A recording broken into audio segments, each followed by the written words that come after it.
నమస్కారం SSC popular channel news కి స్వాగతం. హెడ్లైన్ చూద్దాం.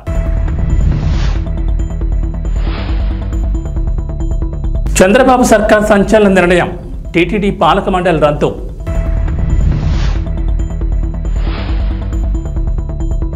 ఏపీకి కేంద్రం గుడ్ న్యూస్, ఆంధ్రప్రదేశ్కు కేంద్ర బడ్జెట్లో ప్రాధాన్యం.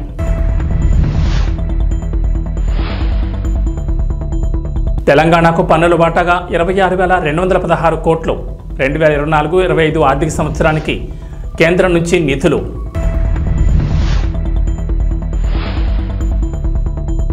ఏపీకి తెలంగాణకు రెయిన్ అలర్ట్, పలు జిల్లాల్లో భారీ వర్షాలు. తిరుమల తిరుపతి దేవస్థానం పాలక మండలి రద్దయింది. గత వైఎస్ఆర్సీపీ ప్రభుత్వం మొత్తం 24 మంది సభ్యులతో కూడిన పాలక మండలిని ఏర్పాటు చేసింది. వీరు కాకుండా 4 ఎక్స్ అఫీషియో మెంబర్లను కూడా నియమించారు. రాష్ట్రంలో కొత్త ప్రభుత్వం అధికారంలోకి రావడంతో టీటీడీ చైర్మన్గా ఉన్న భూమన కరుణాకర్ రెడ్డి ఇప్పటికే రాజీనామా చేశారు. తాజాగా 24 మంది సభ్యులు రాజీనామా చేయగా రాష్ట్ర ప్రభుత్వం వారందరి రాజీనామాలను ఆమోదించింది. ఈ మేరకు దేవాదాయ శాఖ ప్రత్యేక ప్రధాన కార్యదర్శి సత్యనారాయణ ఉత్తర్వులు జారీ చేయగా పాలక మండలి సభ్యుల రాజీనామాల ఆమోదంతో టీటీడీకి కొత్త చైర్మన్ను, బోర్డు సభ్యులను ప్రభుత్వం నియమించనుంది. మరోవైపు తిరుమల శ్రీవారి లడ్డూ ప్రసాదాల విషయంలో టీటీడీ ఈవో శ్యామలరావు కీలక వ్యాఖ్యలు చేశారు. లడ్డూ ప్రసాదాలు మరింత నాణ్యంగా, రుచికరంగా అందించేందుకు ఇప్పటికే తీసుకున్న చర్యల వల్ల లడ్డూ ప్రసాదాల రుచి, నాణ్యత పెరిగిందని తెలిపారు. లడ్డూ ప్రసాదం కోసం వినియోగించే నెయ్యి విషయంలో తక్కువ నాణ్యత ఉన్న నెయ్యిని సరఫరా చేస్తున్న సరఫరాదారులు నిబంధనలు పాటించుకుంటే కఠిన చర్యలు తీసుకుంటామని హెచ్చరించారు. తిరుమల శ్రీవారి లడ్డూ ప్రసాదం నాణ్యతపై ఫోకస్ పెట్టామని, నాణ్యమైన నెయ్యి ద్వారా లడ్డూ నాణ్యత పెరుగుతుందని నిపుణులు కూడా అభిప్రాయపడినట్లు తెలిపారు. ఈ సమావేశానికి చేసిన మీడియా మిత్రులందరికీ కూడా ధన్యవాదాలు తెలియజేస్తున్నాను.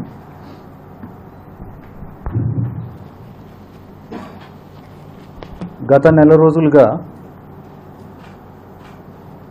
లడ్డూ నాణ్యత పెంచడానికి ఏం చేయాలనేది టీటీడీ ఎక్సర్సైజ్ చేస్తుంది. దాంట్లో భాగంగా ఎక్స్పర్ట్స్ అందరితో, అలాగే లడ్డూ పోర్టు స్టాఫ్తో, ఇంతకుముందు చేసిన వాళ్ళు,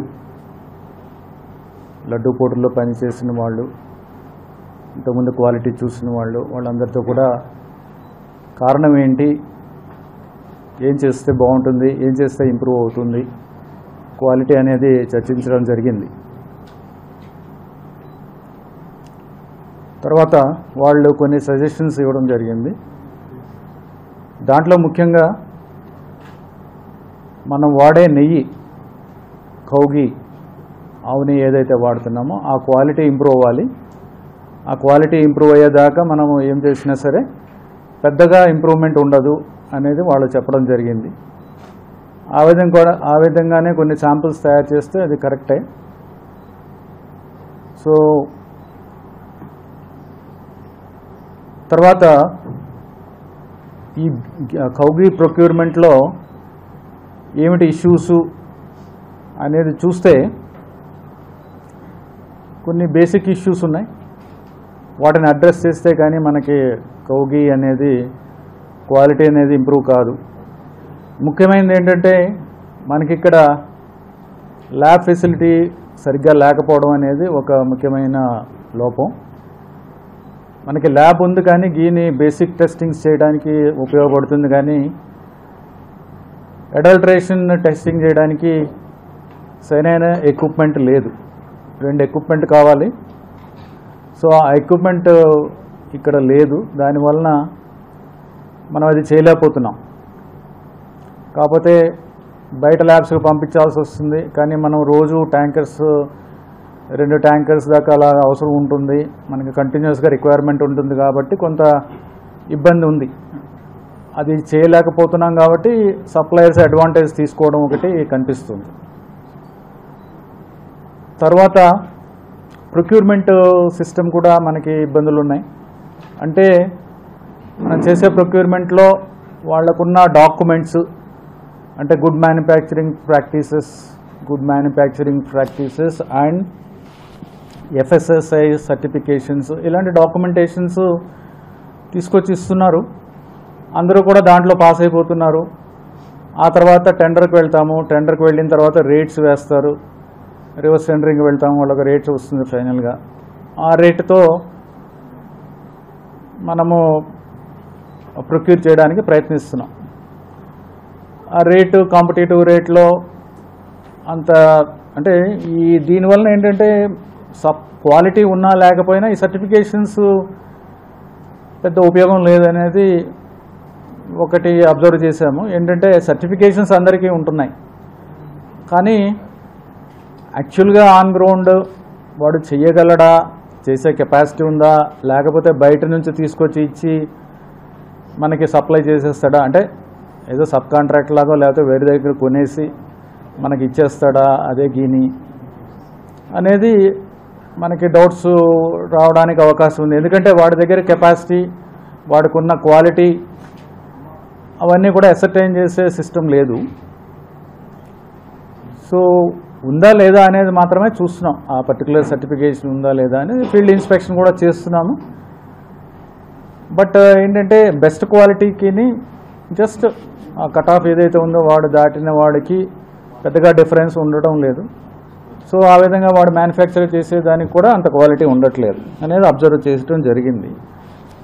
అది ఎక్స్పర్ట్స్ ఒపీనియన్ కావాలి. డైరీ ఫీల్డ్లో ఎక్స్పర్ట్స్ చాలామంది ఉన్నారు, వాళ్ళ ఎక్స్పర్ట్ ఒపీనియన్ తీసుకుని చేస్తే బాగుంటుందనే ఉద్దేశంతో ఒక ఎక్స్పర్ట్ కమిటీని ఒకటి ఫామ్ చేయడం జరిగింది. ఆంధ్రప్రదేశ్కు కేంద్రం బడ్జెట్లో ప్రాధాన్యం కల్పించింది. అమరావతి, పోలవరంతో పాటు పలు కీలక ప్రకటనలు చేసింది. వీటితో పాటుగా కేంద్ర పన్నుల్లో రాష్ట్రానికి వాటాపై కూడా క్లారిటీ ఇచ్చింది. ఈ ఆర్థిక సంవత్సరంలో 50,474.64 కోట్ల వాటా రానుంది. ఇది గత ఏడాది కంటే 5,776 కోట్లు అధికమని కేంద్రం తెలిపింది. గత ఫిబ్రవరిలో 49,364.61 కోట్లతో పోలిస్తే 1,110 కోట్లు ఎక్కువ. కేంద్రం 2024-25 ఆర్థిక సంవత్సరంలో అన్ని రాష్ట్రాలు కలిపి 12,47,211.28 కోట్ల వాటాను పంచనుంది. ఇందులో 4.047% ఆంధ్రప్రదేశ్ దక్కనుంది. రాష్ట్రానికి రానున్న వాటాలో అత్యధికంగా ఆదాయ పన్ను నుంచి 17,455.93 కోట్లు వస్తుంది. ఆ తర్వాత కార్పొరేట్ ట్యాక్స్ కింద 15,156.51 కోట్లు, సిజిఎస్టీ 15,79,039 కోట్లు రానున్నాయి. అలాగే ఏపీకి సంబంధించి కస్టమ్స్ 2,228.46 కోట్లు, ఎక్సైజ్ డ్యూటీ 469.73 కోట్లు, సర్వీస్ ట్యాక్స్ 1.66 కోట్లు, ఇతర పన్నులు సుంకాల కింద 82.96 కోట్లు రానుంది. మరోవైపు ఏపీకి సంబంధించి అంశాలపై కేంద్ర ఆర్థిక మంత్రి నిర్మలా సీతారామన్ కీలక ప్రకటన చేశారు. బడ్జెట్ తర్వాత మీడియాతో మాట్లాడిన నిర్మల, ఆంధ్రప్రదేశ్కు అతి ముఖ్యమైన పోలవరం ప్రాజెక్టు, రాజధాని అమరావతి నిర్మాణాలకు కేంద్రం కట్టుబడిందన్నారు. పోలవరం జాతీయ ప్రాజెక్టు కాబట్టి బాధ్యత కేంద్రంపై ఉందన్నారు. 2014లో ఒప్పందం ప్రకారం ఈ ప్రాజెక్టు పనులను ఆంధ్రప్రదేశ్ ప్రభుత్వం చేపడుతోందని, ప్రాజెక్టు నిర్మాణం మొదలుపెట్టిన తర్వాత సహాయ పునరావాసంపై కొత్తగా కొన్ని సమస్యలు వచ్చాయన్నారు. కేంద్రం అంగీకరించిన షరతులకు ఎంతవరకు డబ్బులు ఇవ్వాలో అన్ని ఇస్తామన్నారు. డెఫినెట్ గా వాళ్ళకి అసిస్టెన్స్ ఇవ్వాలి. ఇప్పుడు నేను చెప్పిన 15,000 కోట్లు వరల్డ్ బ్యాంక్ అసిస్టెన్స్ తోటి మేము వాళ్ళకి తెప్పిస్తున్నాం. దానికి కౌంటర్ పార్ట్ ఫండింగ్ కూడా ఉంటుంది. కానీ ఇవాళ స్టేట్ పొజిషన్ ఎలా ఉంది, అది ఎట్లాగా వాళ్ళు ఇస్తారా ఇవ్వలేరా, అది మేము సెంటర్ నుంచి గ్రాంట్ ఇచ్చుకుంటామా, ఇవన్నీ చూసి వాళ్ళతోటి మాట్లాడుకొని చేస్తాం. తెలంగాణ రాష్ట్రానికి పన్నుల వాటాగా కేంద్రం నిధులు కేటాయించింది. 2024-25 ఆర్థిక సంవత్సరానికి 26,216 కోట్లు కేంద్రం నుంచి అందనున్నాయి. గత ఏడాది కంటే 3,000 కోట్ల అదనంగా పన్నుల వాటా అందనుంది. రాష్ట్రానికి పన్నుల వాటాగా గత ఏడాది 23,216 కోట్లు రాగా ఈసారి ఆ మొత్తం 26,216 కోట్లు పెరిగింది. ఇవే కాకుండా 15వ ఆర్థిక సంఘం నిధులు 2,273 కోట్లు కూడా ప్రస్తుత ఆర్థిక సంవత్సరంలో కేంద్రం నుంచి రాష్ట్రానికి రానున్నాయి. ఇవే నిధుల్లో 1,477 కోట్లు గ్రామీణ స్థానిక సంస్థలకు అందనుండగా పట్టణ స్థానిక సంస్థలకు 796 కోట్లు అందనున్నాయి. స్మార్ట్ సిటీల ప్రాజెక్టును కొనసాగించడానికి 2,236 కోట్లను కేటాయించింది. ఈ నిధుల ద్వారా స్మార్ట్ సిటీలైన వరంగల్, కరీంనగర్లకు లబ్ధి చేకూరనుంది. కేంద్రం ఇచ్చి 26,216 కోట్ల పన్నుల వాటా ఈ ఏడాది ఫిబ్రవరిలో ప్రవేశపెట్టిన ఓట్ ఆన్ అకౌంట్ బడ్జెట్లో చూపిన లెక్కల కంటే 577 కోట్లు ఎక్కువ ఉంది. కార్పొరేట్ పన్ను రూపంలో 7,872.25 కోట్లు, ఆదాయ పన్ను కింద 9,66.56 కోట్లు, సెంట్రల్ జీఎస్టీ కింద 7,832.19 కోట్లు, ఎక్సైజ్ డ్యూటీ కింద 243.98 కోట్లు, కస్టమ్స్ కింద 1,157.45 కోట్లు, సర్వీస్ ట్యాక్స్ కింద 86 లక్షలు, ఇతర పన్నులు సుంకాల కింద 43.09 కోట్ల వాటా లభించనుంది. సింగరేణి గనుల సంస్థకు కేంద్రం 1,600 కోట్లు కేటాయించింది. అయితే గత బడ్జెట్తో పోలిస్తే కేటాయింపులు 50 కోట్ల మేర తగ్గాయి. హైదరాబాద్కి ఐఐటీకి 122 కోట్ల కేటాయించారు. గత ఏడాది బడ్జెట్లో 522 కోట్లు కేటాయించగా ఈసారి కేటాయింపులు 400 కోట్లు తగ్గాయి. హైదరాబాద్లోని అటమిక్ మినరల్స్ డైరెక్టరేట్కు 352.81 కోట్ల నిధులు కేటాయించారు. గతం కంటే 12 కోట్లు అధికంగా కేటాయించారు. ఈరోజు కేంద్ర ప్రభుత్వం ప్రవేశపెట్టిన వికసిత్ భారత్ 2047 బడ్జెట్లో తెలంగాణ రాష్ట్రం పట్ల వివక్ష ప్రదర్శించడం కాదు, కక్షాపూరితంగా వ్యవహరించడంగా తెలంగాణ రాష్ట్ర ప్రజలు భావిస్తున్నారు. బడ్జెట్ మొత్తం సారాంశాన్ని చూస్తే మొత్తం బడ్జెట్లో తెలంగాణ అనే పదాన్ని నిషేధించిండ్రు. ఆంధ్రప్రదేశ్కు రాజధాని నిర్మించడానికి, ఆంధ్రప్రదేశ్కు పోలవరం నిర్మించడానికి, ఎన్ని రకాలుగా ఆంధ్రప్రదేశ్కు నిధులను కేటాయించాలనో అన్నిటికీ ఆంధ్రప్రదేశ్ పునర్విభజన చట్టాన్ని ప్రస్తావిస్తూ ఆ నిధులు కేటాయించడానికి ఒక అవకాశంగా తీసుకున్నారు. ఆంధ్రప్రదేశ్కి ఇచ్చే నిధులను ఆంధ్రప్రదేశ్కు ఎందుకు ఇస్తున్నారని మేము అడగడం లేదు. పునర్విభజన చట్టంలో భాగంగా ఆంధ్రప్రదేశ్కు నిధులు ఇచ్చినప్పుడు పునర్విభజన చట్టంలో భాగంగా తెలంగాణకు నిధులు ఇవ్వాలన్న బాధ్యత కేంద్ర ప్రభుత్వానికి లేదా? సాగునీటి ప్రాజెక్టులలో పాలమూరు రంగారెడ్డి ఎత్తిపోతలకు కేంద్ర ప్రభుత్వం పోలవరంకి ఏ విధంగా నిర్మాణానికి సహాయం అందిస్తున్నారో ఆ విధంగా నిధులను కేటాయించాలన్న ఆలోచన కానీ మీకు నమోమి గంగే. ఆంధ్రప్రదేశ్లో శాంతి భద్రతలు క్షీణించాయంటూ వైఎస్ఆర్సీపీ ఢిల్లీలో ఇవాళ ధర్నా చేస్తోంది. మంగళవారమే ఆ పార్టీ అధినేత వైఎస్ జగన్, ఎమ్మెల్యేలు, ఎమ్మెల్సీలు పార్టీ నేతలు హస్తను చేరుకున్నారు. అయితే ఆసక్తికరంగా వైఎస్ఆర్సీపీకి చెందిన ఇద్దరు ఎమ్మెల్సీలు మంగళవారం శాసనమండలికి హాజరయ్యారు. ఢిల్లీకి వెళ్లాల్సిన ఇద్దరు ఎమ్మెల్సీలు శాసనమండలికి రావడం చర్చనీయాంశంగా మారింది. వైఎస్ఆర్సీపీ ఎమ్మెల్సీలు తోమాటి మాధవరావు, బంకా రవీంద్ర మంగళవారం మండలికి వచ్చారు. ఇద్దరు ఎమ్మెల్సీలను చూసి టీడీపీ ఇతర పక్షాల సభ్యులు వారిని ప్రశ్నించారు. ఇదేంటి మీరు ఢిల్లీకి వెళ్ళలేదా అంటూ ఆరా తీశారు. ఓవైపు జగన్, ఎమ్మెల్యేలు, ఎమ్మెల్సీలు ఢిల్లీకి వెళితే ఇద్దరు ఎమ్మెల్సీలు మాత్రం రావడం చర్చనీయాంశంగా మారింది. మరి వీళ్ళిద్దరూ బుధవారం ధర్నాలో పాల్గొంటారా లేదా అన్నది క్లారిటీ రావాల్సి ఉంది. మరోవైపు వైఎస్ఆర్సీపీ శాసనసభాపక్ష నేతగా వైఎస్ జగన్మోహన్ రెడ్డి ఎన్నికైనట్లు ఆ పార్టీ నుంచి తనకు సమాచారం అందిందని స్పీకర్ అయ్యన్న పాత్రుడు సభలో ప్రకటించారు. అలాగే జనసేన శాసనసభాపక్ష ఉపనేతగా నాదెండ్ల మనోహర్, చీఫ్ విప్గా లోకం నాగమాధవి, కోశాధికారిగా రామాంజనేయులు, కార్యదర్శులుగా వంశీకృష్ణ శ్రీనివాస్, దేవ వరప్రసాద్ నియమించినట్లు ఆ పార్టీ శాసనసభాపక్ష నేత పవన్ కళ్యాణ్ నుంచి సమాచారం వచ్చిందన్నారు. ఈ మేరకు ఆ సమాచారాన్ని సభలో తెలియజేశారు. ఆంధ్రప్రదేశ్లో వాలంటీర్ల వ్యవస్థ కొనసాగుతుందా లేదా? కూటమి ప్రభుత్వం అధికారంలోకి వచ్చిన తర్వాత ఈ అంశంపై గందరగోళం కొనసాగుతోంది. జూన్ నెలలో పింఛన్లు గ్రామ వార్డు సచివాలయ ఉద్యోగులతో పంపిణీ చేయించడంతో వాలంటీర్ల వ్యవస్థను ప్రభుత్వం కొనసాగించే అవకాశం లేదనే చర్చ జరిగింది. డిప్యూటీ సీఎం పవన్ కళ్యాణ్, కొందరు మంత్రులు మాత్రం వాలంటీర్ల వ్యవస్థపై అధ్యయనం చేసి త్వరలోనే మంచి నిర్ణయం తీసుకుంటామంటున్నారు. ప్రభుత్వం మాత్రం ఈ అంశంపై క్లారిటీ ఇవ్వలేదు. దీంతో కొంత కన్ఫ్యూజన్ కొనసాగుతోంది. తాజాగా ఏపీ ప్రభుత్వం వాలంటీర్ల వ్యవస్థపై అసెంబ్లీలో క్లారిటీ ఇచ్చింది. రాష్ట్ర వ్యాప్తంగా గ్రామ వార్డు సచివాలయాల పరిధిలోని వాలంటీర్లకు వేతనాలు పెంచే ప్రతిపాదన ప్రభుత్వం దగ్గర ఉందని క్లారిటీ ఇచ్చారు. మంగళవారం అసెంబ్లీ సమావేశాలకు వైఎస్ఆర్సీపీ ఎమ్మెల్యేలు హాజరు కాలేదు. వారంతా ఢిల్లీకి వెళ్లారు. ఈ క్రమంలో వైఎస్ఆర్సీపీ దర్శి ఎమ్మెల్యే బూచేపల్లి శివప్రసాద్ రెడ్డి అంతకుముందు సభకు నివేదించిన ప్రశ్నకు ప్రశ్నోత్తరాల సమయంలో ప్రభుత్వం తరపున సాంఘిక సంక్షేమ శాఖ మంత్రి డోలా బాల వీరాంజనేయ స్వామి సమాధానమిచ్చారు. వాలంటీర్లకు వేతనాలు పెంచే ప్రతిపాదన ఉందన్నారు. అంతేకాదు రాష్ట్రంలో వాలంటీర్ వ్యవస్థ కొనసాగుతున్నట్లు ప్రకటించారు. దీంతో వాలంటీర్ల వ్యవస్థపై ప్రభుత్వం క్లారిటీ ఇచ్చినట్లయింది. పురిటి నొప్పులతో తలడిల్లుతున్న ఇద్దరు గర్భిణీలకు భద్రాచలం ఎమ్మెల్యే తెల్లం వెంకట్రావు పురుడు పోశారు. స్వతహాగా డాక్టర్ అయిన తెల్లం అత్యవసర సమయంలో సిజేరియన్ చేసి కాన్పులు చేశారు. వివరాల్లోకి వెళ్తే గత కొద్ది రోజులుగా కురుస్తున్న వర్షాలకు గోదావరి తీర ప్రాంతం వరదలతో అల్లాడిపోతోంది. ఏజెన్సీ ప్రాంతంలో జనజీవనం పూర్తిగా స్తంభించిపోయింది. ఉన్నతాధికారుల సూచన మేరకు స్థానిక అధికారులు వరద ప్రభావిత ప్రాంతాల్లో సహాయక చర్యలు చేపట్టారు. గర్భిణీలను ముందుగానే భద్రాచలం ఏరియా ఆసుపత్రికి తరలించారు. అయితే ఆసుపత్రిలో 5 సర్జన్లు అందుబాటులో ఉండాలి. కానీ ఇటీవల 4 సర్జన్లు బదిలీ అయ్యారు. ప్రస్తుతం అక్కడ 1 సర్జన్ మాత్రమే ఉన్నారు. ఆయన కూడా ఆసుపత్రి పనిపై బయటకు వెళ్లారు. ఇదే సమయంలో మంగళవారం మధ్యాహ్నం హాస్పిటల్లో ఉన్న గర్భిణీల్లో ఇద్దరికి పురిటి నొప్పులు మొదలయ్యాయి. సిబ్బంది సాధారణ ప్రసవానికి ప్రయత్నించినా సాధ్యం కాలేదు. ఓవైపు వర్షం, వరదలతో మరో చోటుకు వారిని తరలించే పరిస్థితులు లేవు. పురిటి నొప్పులు ఎక్కువై గర్భిణీలు తలడిల్లిపోతున్నారు. ఏం చేయాలో అర్థం కాని ఆసుపత్రి సిబ్బంది సర్జరీ నిపుణుడైన ఎమ్మెల్యే తెల్లం వెంకట్రావుకు సమాచారం అందించారు. వరద సహాయక చర్యల్లో నిమగ్నమైన ఎమ్మెల్యే తెల్లం సిబ్బంది సమాచారం అందగానే హుటాహుట్న హాస్పిటల్ చేరుకున్నారు. ఇద్దరు గర్భిణీలకు సిజేరియన్ చేశారు. దుమ్ముకోడు మండలం రేగుబల్లి గ్రామానికి చెందిన భీమనపోయిన స్వప్న 2వ కాన్పులో 12 మగబిడ్డకు జన్మనిచ్చింది. చెర్ల మండలం అంబేద్కర్ నగర్ చెందిన పెళ్లి పుష్పలీల 2వ కాన్పులో 12 ఆడబిడ్డను ప్రసవించింది. దీంతో వారి కుటుంబాల్లో ఆనందం వెల్లివిరిసింది. కేంద్ర బడ్జెట్ 2024లో తెలంగాణ రాష్ట్రానికి ఎలాంటి కేటాయింపులు లేకపోవడంతో సీఎం రేవంత్ రెడ్డి స్పందించారు. తెలంగాణ పట్ల కేంద్రం వివక్ష మాత్రమే కాదని కక్ష సాధించినట్టు తెలుస్తోందని రేవంత్ రెడ్డి పేర్కొన్నారు. బడ్జెట్ కేటాయింపుల్లో తెలంగాణకు తీవ్ర అన్యాయం జరిగిందన్నారు. బడ్జెట్లో తెలంగాణ పదాన్ని నిషేధించారని, తెలంగాణ పదాన్ని పలకడానికి కూడా కేంద్ర ప్రభుత్వం ఇష్టపడడం లేదని తీవ్ర స్థాయిలో మండిపడ్డారు. తెలంగాణ ఏర్పాటు పట్ల మోదీకి ఉన్న కక్షను మరోసారి చాటారు. ప్రధానమంత్రి నరేంద్ర మోడీ తెలంగాణకు వస్తే తాను స్వయంగా వెళ్లి స్వాగతం పలికి పెద్దన్న పాత్ర పోషించాలని అడిగినట్లు వివరించారు. కానీ ఆయన దుర్మార్గంగా వ్యవహరిస్తున్నారని మండిపడ్డారు. పెద్దన్నలా ఉండాల్సిన ప్రధానికి ఇలా చేయడం సరికాదని, ఇది మోడీకి మంచి పేరు తీసుకురాదన్నారు. ప్రధాని మోడీని తానే స్వయంగా 3 సార్లు కలిశానని రేవంత్ రెడ్డి తెలిపారు. కేంద్ర రాష్ట్ర సంబంధాలను మెరుగుపరుద్దామని ప్రధానితో చెప్పినట్లు పేర్కొన్నారు. తమ మంత్రులు కూడా కేంద్ర మంత్రులను పలుమార్లు కలిశారని తెలిపారు. కాంగ్రెస్ సర్కార్ ఏర్పడిన తర్వాత 18 సార్లు ఢిల్లీ వెళ్లి కేంద్ర మంత్రులను కలిసి నిధులివ్వాలని కోరినట్లు తెలిపారు. బీజేపీ ప్రభుత్వం తెలంగాణ పట్ల వివక్ష చూపిస్తోందని, కక్ష సాధిస్తోందని గత ప్రభుత్వాలు చెప్తే అర్థం కాలేదని, ఇప్పుడు అసలు విషయం పూర్తిగా బయటపడిందని రేవంత్ రెడ్డి చెప్పుకొచ్చారు. సబ్కా వికాస్ అనేదైతే ఉందో ఈ స్లోగన్ బోగస్ అని చెప్పి బీజేపీ నిరూపించింది. వికసిత్ భారత్ అనే దాంట్లో తెలంగాణ భాగం కాదు అని ప్రధానమంత్రి గారు అనుకుంటున్నట్టుగా ఉన్నది.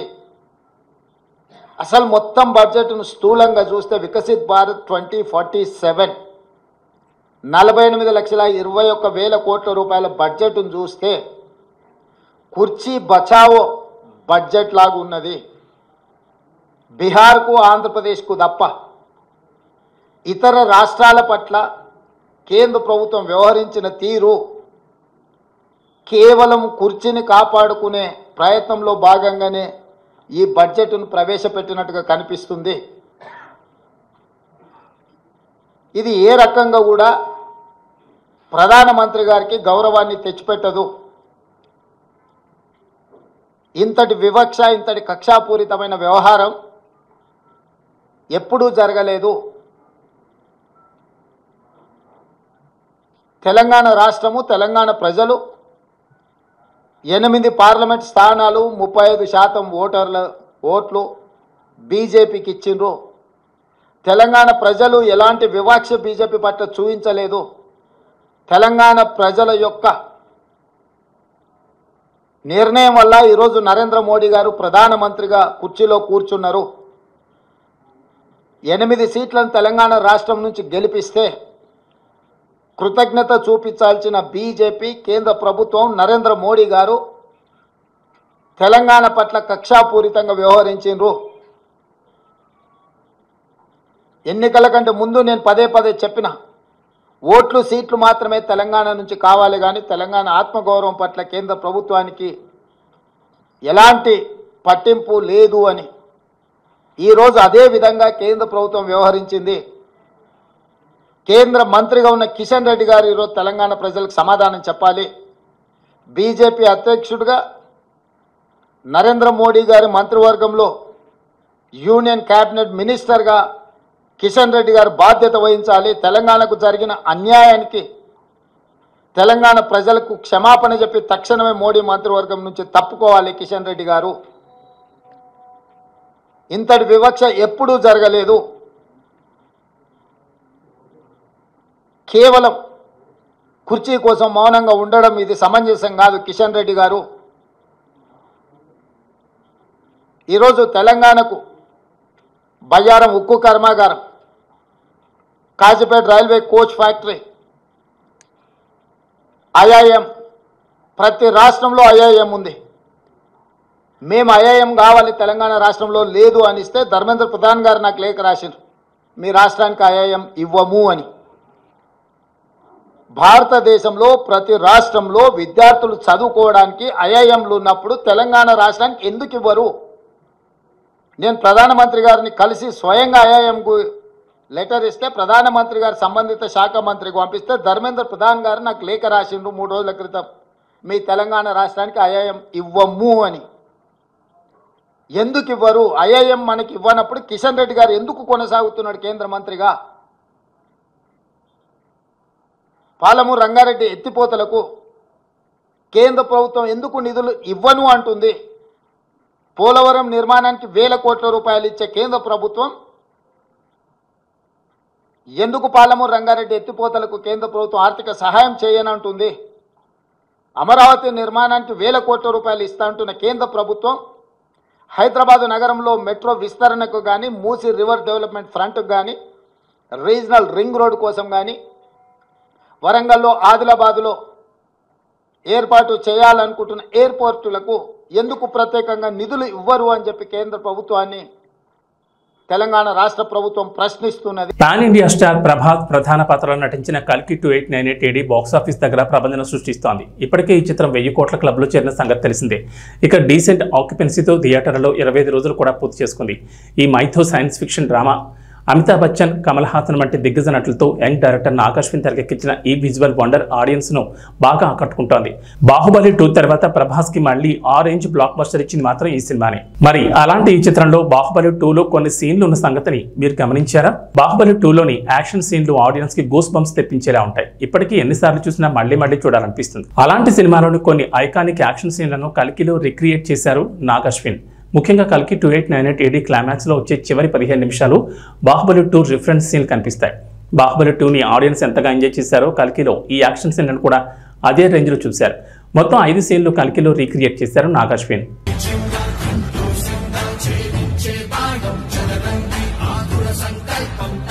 శ్రీలంక వేదికగా జరుగుతున్న మహిళల ఆసియా కప్ 2024లో భారత్ జట్టు హవా కొనసాగుతోంది. తొలి మ్యాచ్లో దాయాది పాకిస్తాన్ చిత్తు చేసిన భారత్ మహిళల జట్టు రెండో మ్యాచ్లో UAEని ఓడించింది.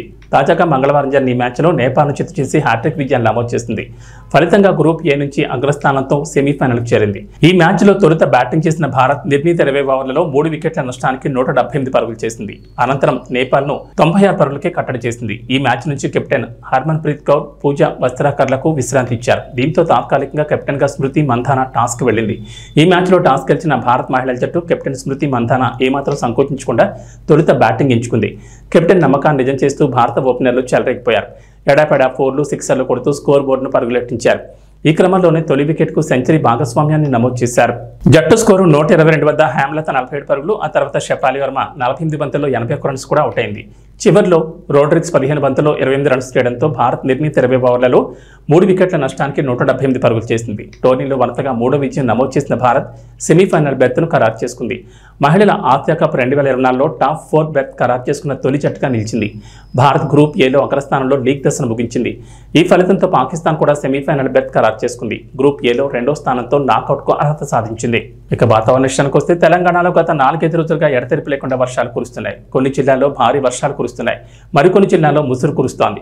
దీంతో ప్రజలకు తీవ్ర ఇబ్బందులు పడుతున్నారు. ఇక ఏకధాటిగా కురుస్తున్న వర్షంతో వాగులు, వంకలు పొంగి పొర్లుతున్నాయి. జలాశయాలు నిండుకుండలా మారాయి. అయితే ఇప్పట్లో వర్షాలు తగ్గేలా కనిపించడం లేదు. మరో 2 రోజుల పాటు వర్షాలు కొనసాగే అవకాశం ఉందని హైదరాబాద్ వాతావరణ కేంద్రం హెచ్చరించింది. అల్పపీడన ప్రభావంతో రాష్ట్రంలో విస్తారంగా వర్షాలు కురుస్తాయని చెప్పింది. నేడు ఆసిఫాబాద్, మంచిర్యాల, జగిత్యాల, పెద్దపల్లి, జయశంకర్ భూపాల్పల్లి, హనుమకొండ, ములుగు, కామారెడ్డి, సంగారెడ్డి, రాజన్న సిరిసిల్ల జిల్లాల్లో భారీ వర్షాలకు ఛాన్స్ ఉందన్నారు. ఈ మేరకు ఆయా జిల్లాలకు ఆరెంజ్ అలర్ట్ జారీ చేశారు. భారీ ఈదురుగాలులు, ఉరుములు, మెరుపులతో కూడిన వర్షం పడే అవకాశం ఉందని, జాగ్రత్తగా ఉండాలని వాతావరణ శాఖ అధికారులు సూచించారు. పిడుగులు కూడా పడే ఛాన్స్ ఉన్నందున ప్రజలు అప్రమత్తంగా ఉండాలన్నారు. అవసరమైతేనే బయటకు వెళ్లాలని, చెట్ల కిందకు వెళ్లొద్దని సూచించారు. ఏవీ బులెటిన్ విశేషాలు. నమస్కారం.